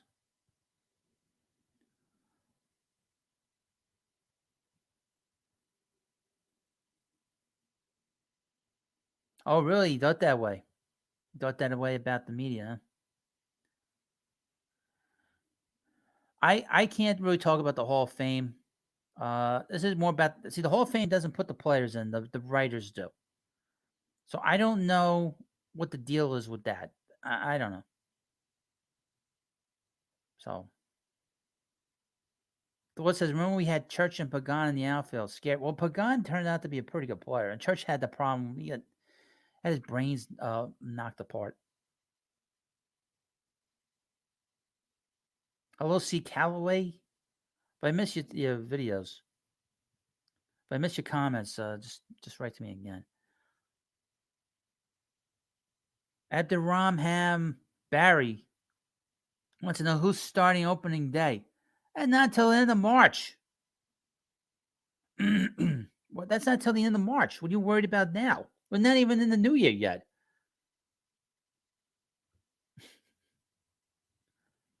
I don't even know. I don't even know who's going to be. I don't even know. Probably Scherzer would pitch. You talking about starting on the mound? I mean, really, are you even worried about that right now? Now, DeGrom was supposed to start opening day, this past year, but Tyler McGill started. It doesn't matter. Who cares? It's all ceremonial. The internet troll, the internet tail says, "Who votes for the NFL Hall? Who the hell knows? I don't even know. They let everybody in the Hall of Fame there. Oh, the writers, right? Writers control everything because they see all the games, and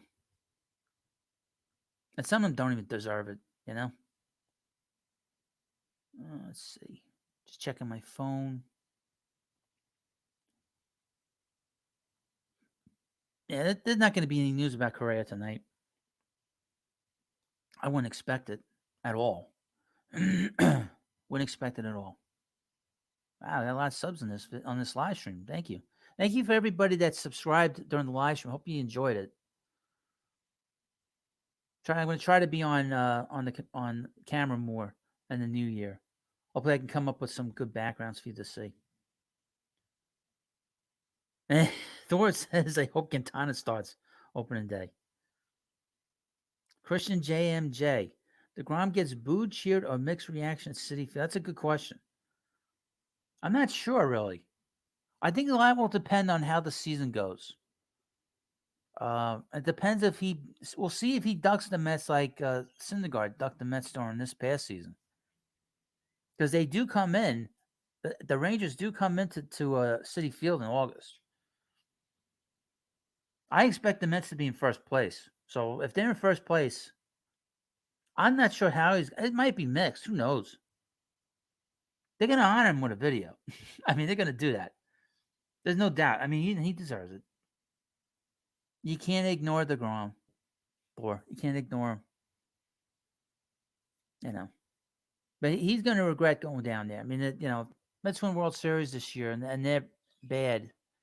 I mean, really, if they're bad and the Mets are have a 10-game lead on the Braves in August, I think he'll come to regret it. But I think he just didn't want to be here anymore.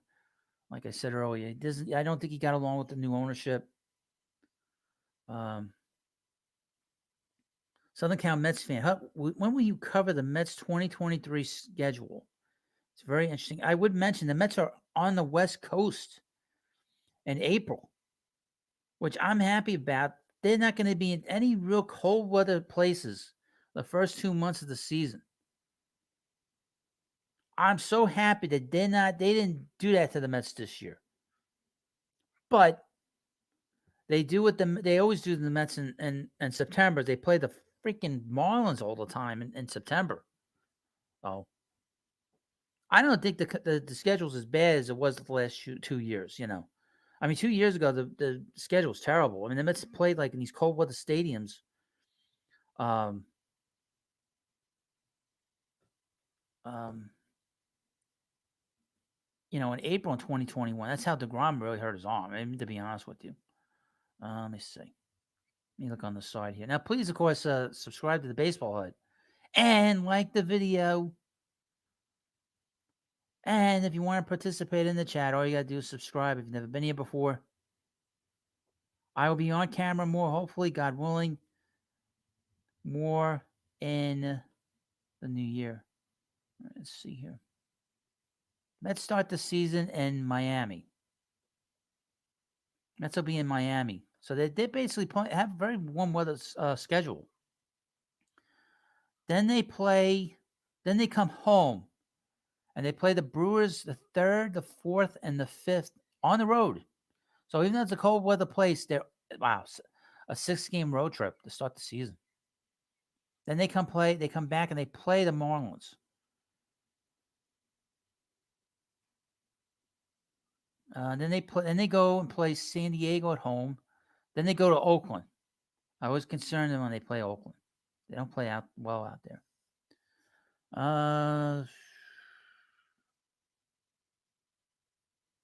Let me go through this.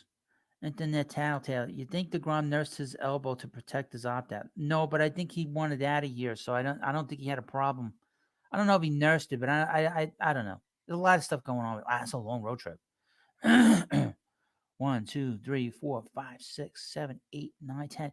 The Mets in April go on a 10-game road trip to California. Holy shit. All right, that's a long road trip. Wow. Wow, that's a long road trip. Wow. That doesn't seem balanced to me. A 10-game road trip in California to start the season? Wow. So Mets are going to be gone the only good thing about them being in California is they're not going to have to be in the cold weather. But we're going to be staying up late watching these games.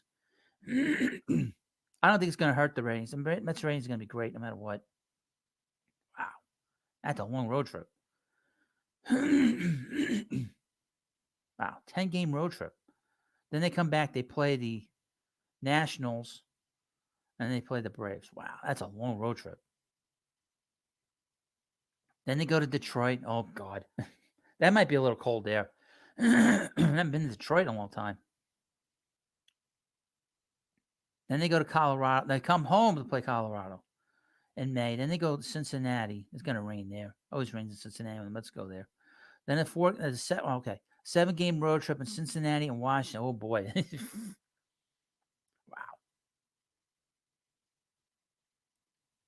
Wow. Then they play Tampa Bay. Then they play the Guardians. That's an interesting homestand. Then at the end of May, they play, and I guess around, they go on a 6-game road trip. They play the Cubs, and then they play the Rockies. Then they come home, they play the Phillies. Then the schedule's not bad. It's just long road trips. Then they play the Phillies. Then they play the Blue Jays. Then they go on the road. They play the Braves. Then they play the Pirates. That could be tricky with the Pirates. Then they play the Yankees in June. The middle of the week, June 13th and the 14th at Citi Field. We'll see how badly the Mets drub the Yankees. Then they play the Cardinals. Then they go on a road trip. They go on a 6-game road trip. They finish up with the Phillies. But June 19, 20, and the 21st of June, the Mets will be playing the Astros. That could be a World Series preview right there. That's what they're going to be saying. Wow. That'll be very interesting. That's going to be a lot of fun. We'll see how the Mets play well. See how the Mets play when they play the Astros. Because they did not play well against them last year when they played them down in, up here, right? They played them up here. They didn't look good. The Mets lost 4 games against the Astros. We'll see if the Mets have improved. Got to win at least 1 game. Then there's the All-Star break. Where's the All-Star break? At T-Mobile Park. What the hell's T-Mobile Park? Then they come home. This is in July. They play the Dodgers and the Rockies. Then they go to Boston. How bad the Red Sox going to be? Holy shit. These look like they're going to be, two of the games, you say, they look like they're going to be national games. Then they come home in July and they play the Yankees again. Then they go on a 4-game road. They play 4 games against the Nationals in July. And then in August, they go to Kansas City. Oh, boy. Is it just me? Or is Kansas City like the darkest place to watch a ball game on TV?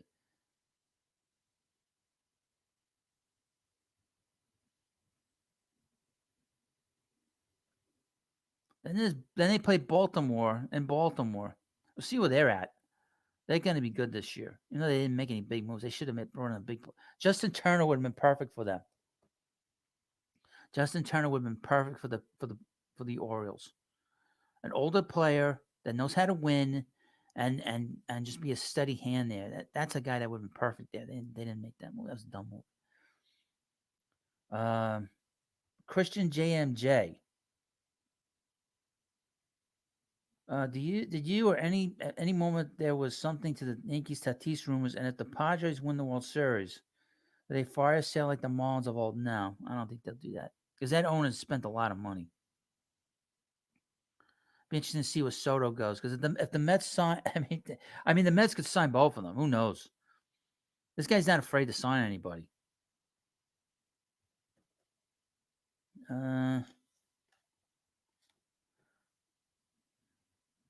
No, Keith was not involved in that situation in Houston. He wasn't. Darling was. Tim Tuffle was. Oh, Safeco. That's in Seattle. Okay. That's interesting. We'll see how many Mets make that team. Now, please like this video and subscribe to the Baseball Hut. Keith was not at that bar in Houston. He was not in that bar. Okay. Keith could not get in trouble at that time because he had made a deal with the government not to get involved with anything because he had the whole thing with the cocaine stuff. Okay. He could not get himself in any kind of trouble. Keith was not part of that.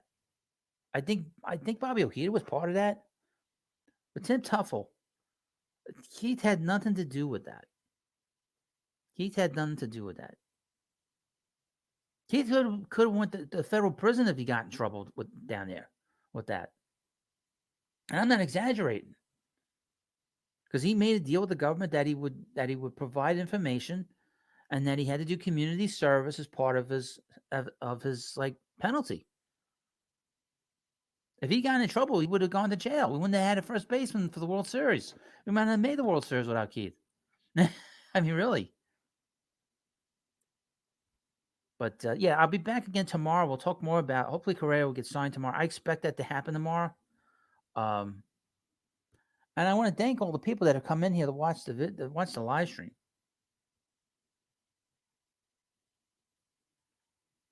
A lot of people. I got like almost 30 people on this live stream. This is the best live stream I've had on YouTube in 2 years. So I appreciate the time you spent to watch this live stream. I will be back in tomorrow live, maybe a couple of times during the day. We'll see how it goes. If you're on Twitter, you can follow me at the Baseball Hut. That's not a big deal, but you want to be on Twitter just so you can follow the other accounts, not so much mine. But you'll get a lot of information after 9 o'clock because that's when the business day starts, obviously, with baseball, I found. So you want to be able to follow the different accounts of, John Heyman, Joel Sherman, Jeff Pazan, who gets all the best information. He always gets the sort of scoops all the time. Ariel Lopez, awesome live stream. Great job. Well, thank you. Swag and Burger, have you done anything with your channel?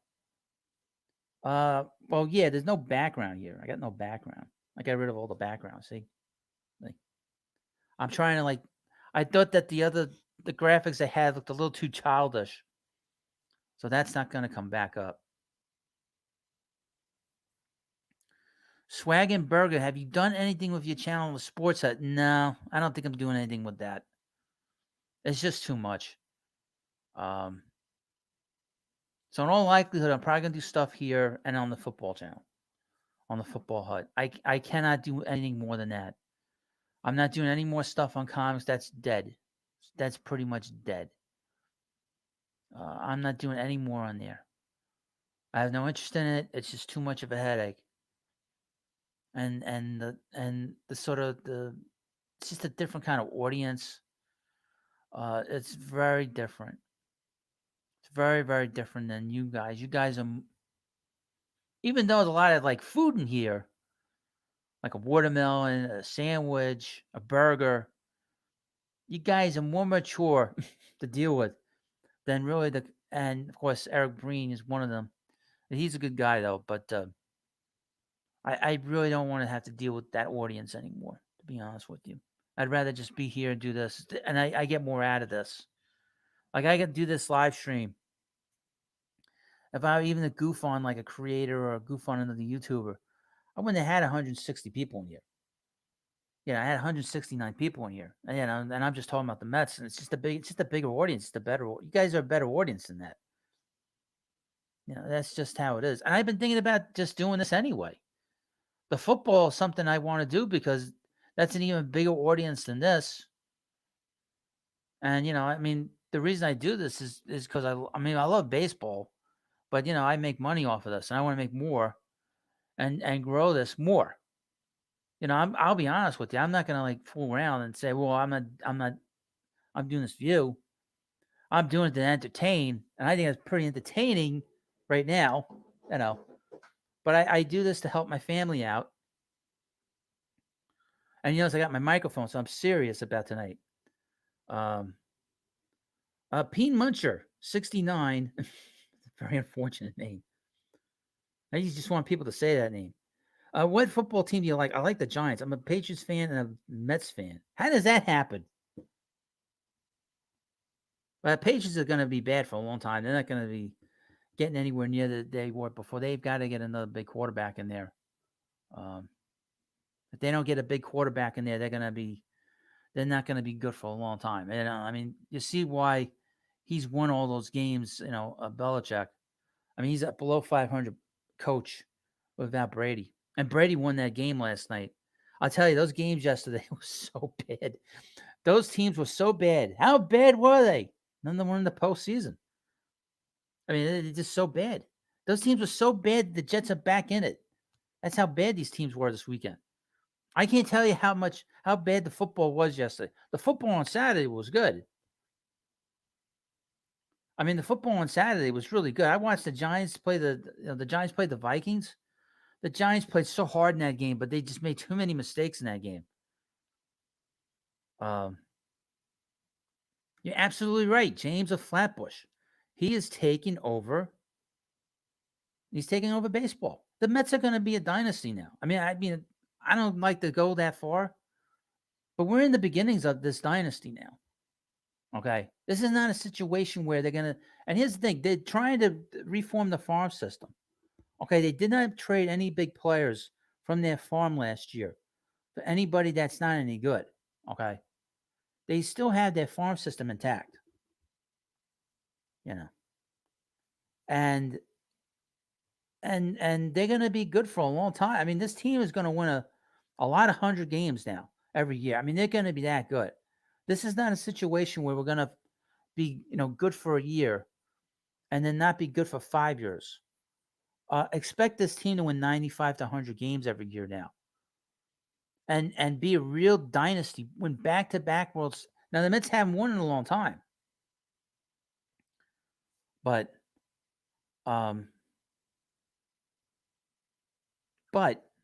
this team is in great shape. This franchise is in great shape. They won 101 games last year. They didn't win the division because the Braves played 800 baseball for the last 4 months. And they just chased the Mets down. And the Mets had a lousy September. They had a winning September, but it wasn't a great September.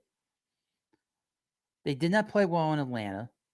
That's why Correa is important, because Correa will hit the Braves. It's not a situation he's not going to hit big pitching.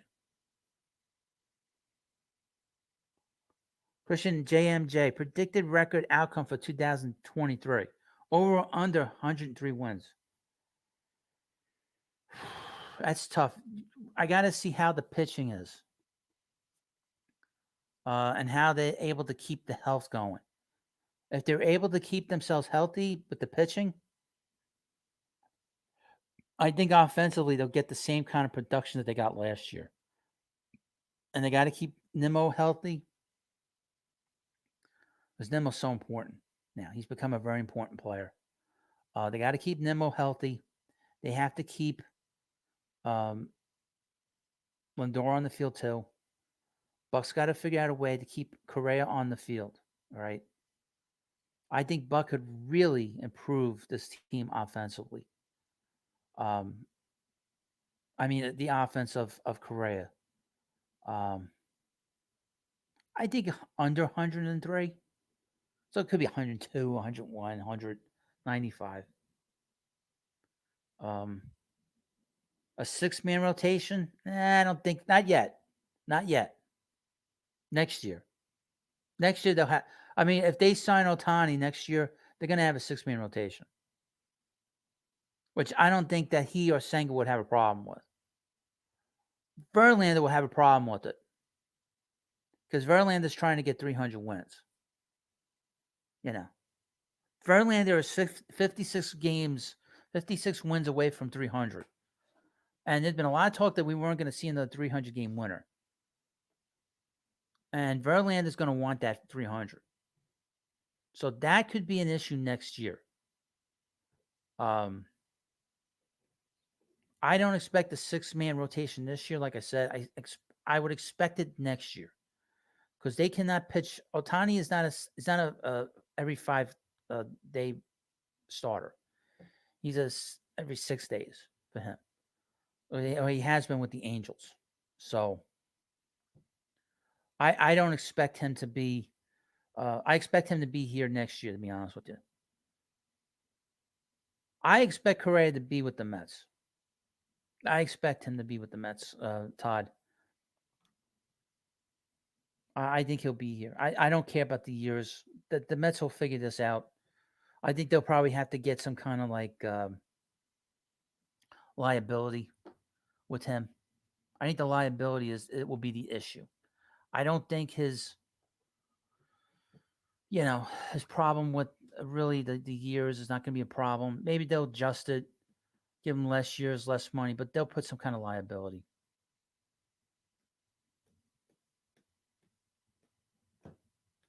I don't know how do you manage that with 2 Hall of Fame pitchers.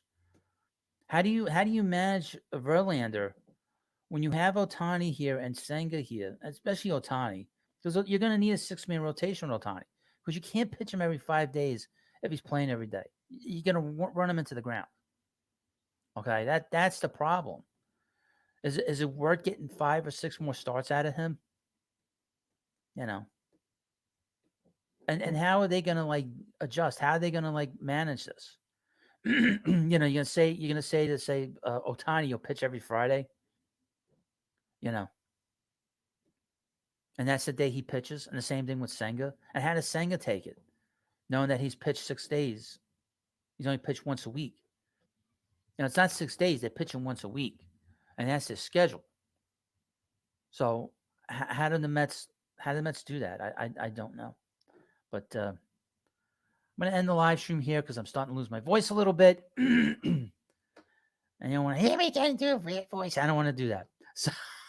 So again, I want to thank you all for coming by. I appreciate all the subs that have come in here. I want to thank William for sending me that great super chat. And we're getting awfully close to 2,700 subs. So I have 2,800 subs. What am I talking about? So I'll have another live stream tomorrow. Maybe there'll be more than one. If I'm lucky enough to talk to you again. And again, I appreciate the time you take to watch the videos. I appreciate the time you spent the last 2 hours with me. I know hopefully you're all enjoying your Christmas. Hopefully you enjoy your New Year, and if you celebrate Hanukkah, hopefully you enjoy that. And I appreciate the time you spend helping me out by just watching and taking time to participate in this great live stream. This is a great live stream. This is probably my best live stream. So it's all because of you, and I thank you. And hopefully you have a good night. See you later. God bless. I'll see you on the other side. And thank you. Have a good night, and I'll see you later.